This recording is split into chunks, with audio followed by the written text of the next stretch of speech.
আমন্ত্রণদীপ্ত সংবাদে আপনাদের সাথে আছি আমি ইয়াসমিন সুমনা। শুরুতেই বিআরবি কেবলস নিবেদিত ফিফা ওয়ার্ল্ড কাপ 2026।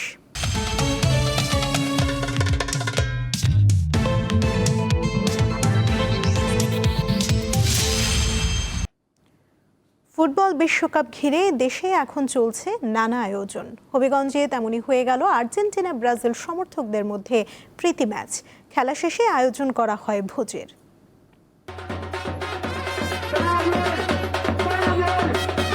বিশ্বকাপ ফুটবল উন্মাদনায় মেতেছে সারা দেশ।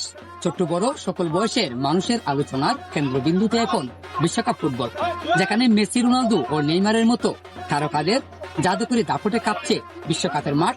সেখানে তাদের প্রতি ভালোবাসার এই ছোট্ট উদাহরণ এই প্রীতি ফুটবল ম্যাচ। আমরা চাই আমরা সুন্দর ভদ্র খেলা দেখাতে চাই। আমরা অহংকার করি না, অহংকার পতনের মূল। ইনশাল্লাহ 26 সালে আমরা বিজয়ী অবশ্যই হব। এই আয়োজনটা আমাদের স্মৃতিটা ধরে রাখার জন্য যে আয়োজন করা হয়েছে। হবিগঞ্জ সদর উপজেলার সদরপুর গ্রামে আর্জেন্টিনা ও ব্রাজিল সমর্থকরা দুই ভাগে বিভক্ত হয়ে মেতে ওঠেন ফুটবলে। খেলা শেষে তারা মিলিত হন ভোজন বিলাসে। তো আজকে এই ফুটবল ম্যাচে খাসি অলরেডি বিরিয়ানি পাক হয়ে গেছে। আমরা হারার পরে বা জিতার পরে সবাই একসাথে বসে, যেহেতু এটা প্রতিদ্বন্দ্বিতা না, আমাদের মধ্যে সম্প্রীতির বন্ধন অটুট করার জন্য আমরা এই ম্যাচটা আয়োজন করছি, শুধু আনন্দ এবং বিনোদনের জন্য। বিশ্বকাপের টান টান উত্তেজনা বাড়তে থাকায় আনন্দ উচ্ছ্বাসে মেতে উঠেছেন হবিগঞ্জের আর্জেন্টিনা ও ব্রাজিল সমর্থক। 2022-এর মধ্যে আমরা আর্জেন্টিনা চ্যাম্পিয়ন হয়েছি, ইনশাআল্লাহ এবার আমরা চ্যাম্পিয়ন হব। জায়গাটার মাঝে আমরা 6টা স্টার লাগানি, আমরা বহুত স্বপ্ন। ফুটবল প্রেমীদের মধ্যে উন্মাদনা যতটা বাড়ছে ততটাই বাড়ছে ফুটবলের প্রতি প্রেম ও ভালোবাসার টান। দিন শেষে প্রিয় দলের হাতে উঠবে বিশ্বকাপের ট্রফি, এমনটাই চান সমর্থকরা। আকলাস আহমেদ প্রিয়, দীপ্ত সংবাদ, হবিগঞ্জ। এবারে থাকছে উদ্দীপ্ত যা কিছু ভালো ও উদ্দীপনার।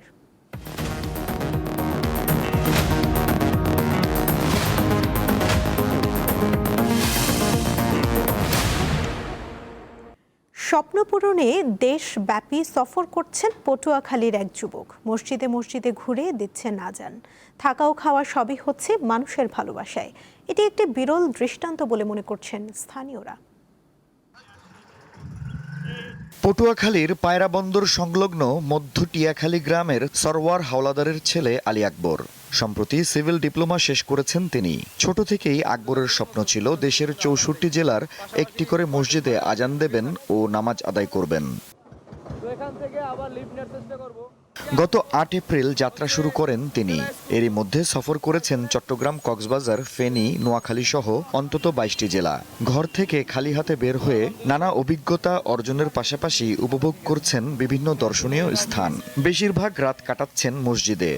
মানুষের ভালোবাসায় পাচ্ছেন খাবার। তবে বেশিরভাগ জায়গায় মানুষের আন্তরিকতায় মুগ্ধ হলেও তিক্ত অভিজ্ঞতার মুখোমুখিও হতে হয়েছে তাকে। অলরেডি আমার 14টা জেলা শেষ হয়েছে, তো এর ভিতরে আমি কিছু কিছু জিনিস ফেস করছি। দেখা গেছে আপনার অনেক জিনিসই ফেস করা লাগছে। দেখা গেছে কেউ কেউ চাইলে খাওয়ায় না। যেহেতু আমার বিনা টাকায় সফরটা ছিল, সেক্ষেত্রে আমি চেষ্টা করতাম লিফট নেওয়ার, তো কেউ কেউ নিত। তাই এমন দেখা গেছে আমি 2-3 কিলোমিটার হাঁটতাম এই রোদের ভিতরে, কেউ আমার লিফট দিত না। সেক্ষেত্রে একটা পাইতাম, আবার সে অর্ধেক নামাই দিত, পরে আবার আরেকটা পাইতাম। এরকম করে আপনার দেখা গেছে আমার টার্গেট ছিল প্রত্যেক জেলা এক একটা মসজিদে আজান দেয়া এবং নামাজ পড়া। একদিনে 3টা জেলাও কভার করছি। দেখুন, দেখা গেছে বরিশাল থেকে শুরু করছি, জালাকাঠি গিয়ে জোহরের আজান দিছি, আপনার পিরোজপুর গিয়ে আসরের আজান দিছি এবং বাগেরহাট গিয়া মাগরিবের আজান দিছি। কারণ তখন তো আমার থাকার কোনো জায়গা ছিল না মসজিদ ছাড়া।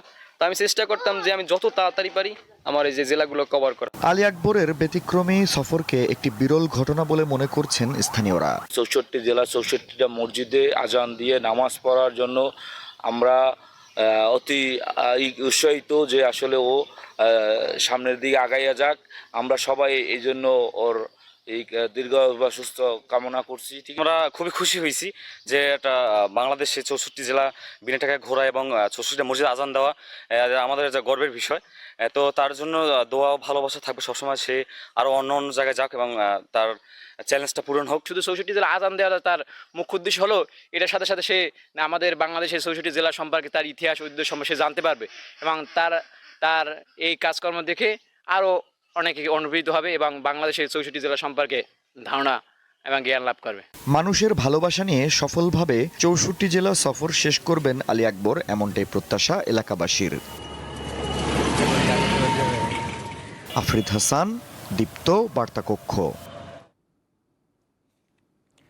নওগাঁয় আমের সংরক্ষণাগার না থাকায় প্রতি মৌসুমে এই ফলটি পচে এবং নষ্ট হয়ে যায়। সংরক্ষণের অভাবে বাধ্য হয়ে কম দামে চাষিরা বিক্রি করে দেন এই আম। এজন্য দ্রুত জেলায় আমের সংরক্ষণাগার তৈরির দাবি সংশ্লিষ্টদের।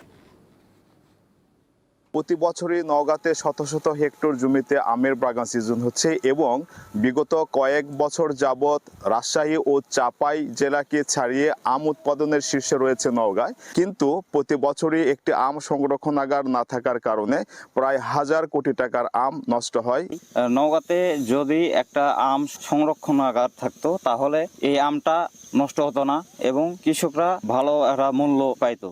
আমরা তো ক্ষতিগ্রস্ত হয়ে যাচ্ছি, লস হচ্ছে। কাজেই নওগাঁতে যদি একটা সংরক্ষণাগার থাকতো তাহলে আমরা উপকৃত হতাম আর কি। সরকার যদি কোনো ব্যবস্থা করতো তাহলে আমরা কৃষক যারা আম চাষি আছে সবাই লাভবান হতো। আম যখন পাকতে শুরু করে তখন ব্যাপক হারে আমের আমদানি হয় বাজারগুলোতে। প্রায় নওগাঁতে 1000 কোটি টাকার আম নষ্ট হয়ে যায়। এখানে যদি একটা সংরক্ষণাগার থাকতো তাহলে কৃষক অনেক উপকৃত হতো। যদি নওগাঁতে একটি আম সংরক্ষণাগার স্থাপন করা যায় তাহলে নওগাঁর আম চাষিরা যেমন লাভবান হবেন, নওগাঁর অর্থনৈতিক দৃশ্যপট পাল্টে যাবে। এই নওগাঁয় যদি একটি আম সংরক্ষণাগার স্থাপন করা হয় তাহলে কৃষকদের 1000 কোটি টাকার আম যেমন বাঁচবে, তেমনিভাবে কৃষকরা আম সংরক্ষণ করে বছরে বিভিন্ন সময় বাজারজাত করে অধিক লাভবান হবেন এবং বিদেশে রপ্তানিযোগ্য যে আমগুলো সেই আমগুলো তারা সংরক্ষণ করে বাহিরে পাঠাতে পারবে খুব সহজেই। এমনটি দাবি জানিয়ে আসছে নওগাঁর আম চাষিরা। মোহাম্মদ আব্দুর রউফ, দীপ্ত টিভি, নওগাঁ। উত্তর পশ্চিম বঙ্গোপসাগর ও তৎসংলগ্ন উত্তর উড়িষ্যা পশ্চিমবঙ্গ উপকূলীয় এলাকায় একটি লঘুচাপ সৃষ্টি হয়েছে। এর প্রভাবে সমুদ্র বন্দর সহ উত্তর বঙ্গোপসাগর ও তৎসংলগ্ন বাংলাদেশের উপকূলীয় এলাকার উপর দিয়ে ঝোড়ো হাওয়া বয়ে যেতে পারে। তাই পটুয়াখালীর পায়রা, চট্টগ্রাম, কক্সবাজার ও মোংলা সমুদ্র বন্দরকে 3 নম্বর স্থানীয় সতর্ক সংকেত দেখিয়ে যেতে বলেছে আবহাওয়া অফিস। এদিকে পটুয়াখালী, কুমিল্লা, বরিশাল ও কক্সবাজার সহ দেশের 9 অঞ্চলের উপর দিয়ে 45 থেকে 60 কিলোমিটার বেগে অস্থায়ীভাবে দমকা বা ঝোড়ো হাওয়া বয়ে যাওয়ার শঙ্কায় এসব নদী বন্দর সমূহে দুপুর 1টা পর্যন্ত 1 নম্বর সতর্ক সংকেত দেখিয়ে যেতে বলা হয়েছে। সকাল থেকে পটুয়াখালীর বিভিন্ন স্থানে থেমে থেমে গুড়ি গুড়ি থেকে মাঝারি বৃষ্টিপাত হচ্ছে।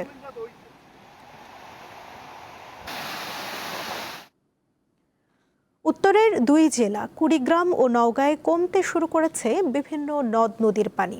কুড়িগ্রামের ধরলা, তিস্তা, দুধকুমার ও ব্রহ্মপুত্র নদের পানি সমতলে কমতে থাকায় জেলায় বন্যা পরিস্থিতির দৃশ্যমান উন্নতি হচ্ছে। তবে অন্তত 36টি পয়েন্টে তীব্র ভাঙন অব্যাহত রয়েছে। হুমকির মুখে পড়েছে অসংখ্য বসতবাড়ি, সড়ক, শিক্ষা প্রতিষ্ঠান ও বিভিন্ন স্থাপনা। বৃষ্টি ও উজানের ঢল কমে আসায় নওগাঁর প্রধান 2টি নদী আত্রাই ও ছোট যমুনা সহ অন্যান্য নদীর পানি কমতে শুরু করেছে। এতে করে জেলায় বন্যার আশঙ্কা নেই বলে জানায় পানি উন্নয়ন বোর্ড।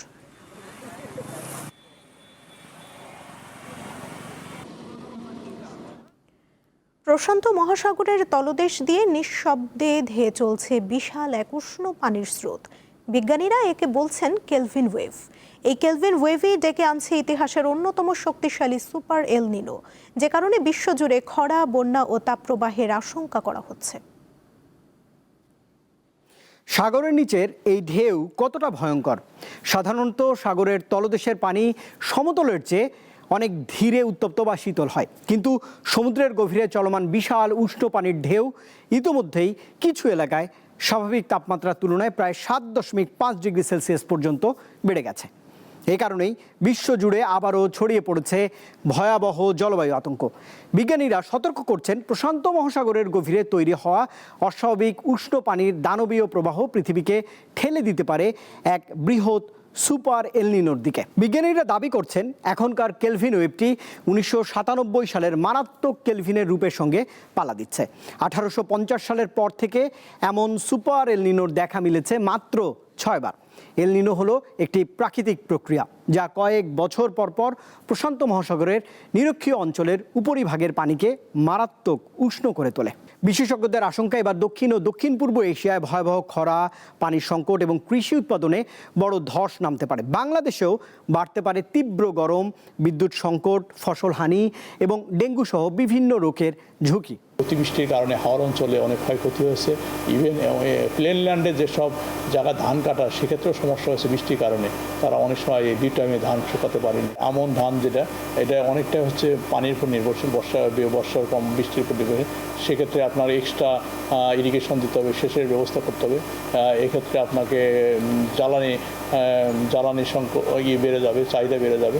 বিজ্ঞানীরা সতর্ক করছেন, জলবায়ু পরিবর্তনের এই ভয়ঙ্কর নতুন সংকেত শুধু পরিবেশ নয়, বরং বিশ্ব অর্থনীতি, খাদ্য নিরাপত্তা এবং মানব সভ্যতার ভবিষ্যতের জন্য বড় হুমকি হয়ে উঠতে পারে।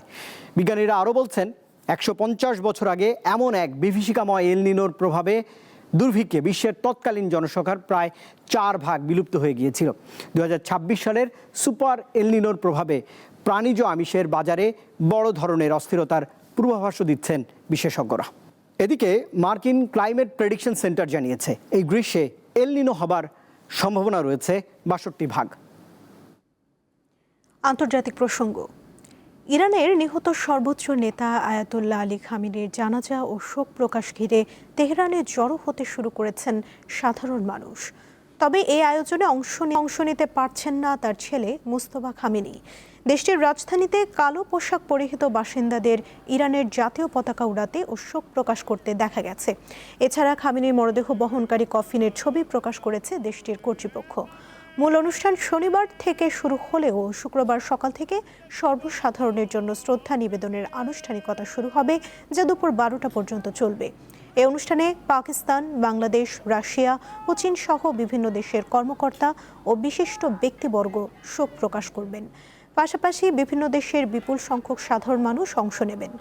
এদিকে ভারতীয় গণমাধ্যম জানিয়েছে, মুস্তফা খামেনি তার বাবার জানাজায় উপস্থিত থাকতে চাইলেও জীবনের ঝুঁকি বিবেচনায় গোয়েন্দা ও নিরাপত্তা সংস্থাগুলো তাকে অনুমতি দিচ্ছে না। অবরুদ্ধ গাজা উপত্যকায় ইসরায়েলি বাহিনীর হামলায় ফিলিস্তিনি গোলরক্ষক সালিম আল আশকার নিহত হয়েছেন। ফিলিস্তিন ফুটবল অ্যাসোসিয়েশন এ তথ্য জানিয়েছে। কাতারের উপহার দেয়া উড়োজাহাজে প্রথমবার ভ্রমণের মাধ্যমে এর উদ্বোধন করেছেন যুক্তরাষ্ট্রের প্রেসিডেন্ট ডোনাল্ড ট্রাম্প। বিলাসবহুল এই বিমানটি যুক্ত হচ্ছে যুক্তরাষ্ট্রের প্রেসিডেন্টের পরিবহন পুলে।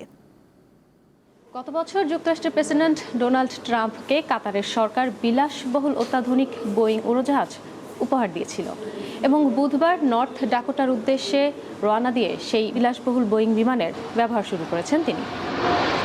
যুক্তরাষ্ট্রের প্রেসিডেন্টকে বহনকারী উড়োজাহাজকে বলা হয় এয়ারফোর্স ওয়ান। এয়ারফোর্স ওয়ান একটি বিমান হলেও উড়ন্ত হোয়াইট হাউসের তুলনায় কোনো অংশে কম নয়। আভিজাত্য, আয়েশ কিংবা নিরাপত্তার ক্ষেত্রে এয়ারফোর্স ওয়ান বিশ্বসেরা হয়ে থাকে। কাতারের উপহার দেয়া এই এয়ারফোর্স ওয়ান $40 কোটি।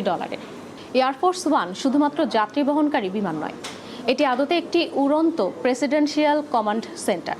আর তাই এর প্রথম এবং সবচেয়ে গুরুত্বপূর্ণ বিষয় হলো নিরাপত্তা ব্যবস্থা। মার্কিন প্রেসিডেন্টের বিমানকে সম্ভাব্য সব ধরনের হুমকি মোকাবেলার উপযোগী করে তৈরি করা হয়। বিমানটিতে অত্যন্ত সুরক্ষিত যোগাযোগ ব্যবস্থা, উন্নত ডেটা নেটওয়ার্ক রয়েছে, যার মধ্যে ইলন মাস্কের স্টারলিংক স্যাটেলাইট ইন্টারনেট অন্তর্ভুক্ত। এর ফলে প্রেসিডেন্ট ট্রাম্প আকাশপথে থেকেও দেশ পরিচালনার সুযোগ পাবেন, কিংবা যে কোনো জরুরি পর্যায়ে জরুরি যোগাযোগ করতে পারবেন শীর্ষ কর্মকর্তাদের সঙ্গে। বিমানের জ্বালানি ধারণ ক্ষমতা এতটাই যে সারা বিশ্বে চক্কর দিতে পারবে। প্রয়োজনে মাঝ আকাশে জ্বালানি ভরেও নিতে পারবে এই বিমানটি। এয়ারফোর্স ওয়ান এই বিমানে রয়েছে প্রেসিডেন্সিয়াল সুইট, তারপর রয়েছে মেডিকেল কক্ষ, সম্মেলন কক্ষ এবং রান্নাঘর, যে রান্নাঘরে 100 জন পর্যন্ত মানুষের জন্য রান্না করা যায়। এছাড়া এই বিমানে মার্কিন প্রশাসনের অন্যান্য কর্মকর্তাদের জন্য আলাদা আলাদা কেবিন রয়েছে, এমনকি সাংবাদিকদের জন্য প্রশস্ত কেবিন, এছাড়া আলাদা ম্যাসেজ সেন্টার এবং ব্যক্তিগত টিভি স্ক্রিনও রয়েছে। তবে ট্রাম্পের এই উপহার গ্রহণকে নিয়ে যুক্তরাষ্ট্রের নৈতিকতা, সংবিধান কিংবা নিরাপত্তা সংক্রান্ত নানা বিষয়ে প্রশ্ন এবং বিতর্ক শুরু হয়েছে। ট্রাম্প বিরোধীরা বলছেন, ট্রাম্পের এই পুরস্কার গ্রহণটি আসলে দেশটির জন্য স্বার্থ বিরোধী এবং নিরাপত্তা বিরোধী। তবে এসব সমালোচনাকে থোড়াই কেয়ার করছেন ট্রাম্প। তিনি এসব সমালোচনা উড়িয়ে দিয়ে বলছেন, এত দামি এবং এত বিলাসবহুল উপহার না নেওয়াটাই বরং বোকামি। এ বিষয়ে ট্রাম্প আরও বলেছেন, অন্যান্য দেশের বড় বড় নেতারা যেখানে উন্নত এবং বিলাসবহুল উড়োজাহাজ ব্যবহার করছেন, সেখানে যুক্তরাষ্ট্রের প্রেসিডেন্ট 35 বছরের পুরনো বোয়িং উড়োজাহাজ ব্যবহার করছে। আর তাই বিরক্ত হয়ে ট্রাম্প নিজেই কাতারের রাজ পরিবারের সঙ্গে যোগাযোগ করেছিলেন এবং তাদের কাছ থেকে উড়োজাহাজটি বিনামূল্যে উপহার হিসেবে সংগ্রহের ব্যবস্থা করেছিলেন। বোয়িং বর্তমানে মার্কিন প্রেসিডেন্টকে বহনের জন্য আরও 2টি উড়োজাহাজকে পরিবর্তন আনার জন্য কাজ করে যাচ্ছে, তবে সেগুলো প্রস্তুত করতে আরও 2 বছর লাগবে। তবে ততদিন পর্যন্ত মার্কিন প্রেসিডেন্ট ট্রাম্প উপহার পাওয়া এই উড়োজাহাজটি ব্যবহার করবেন বলে ধারণা করা হচ্ছে।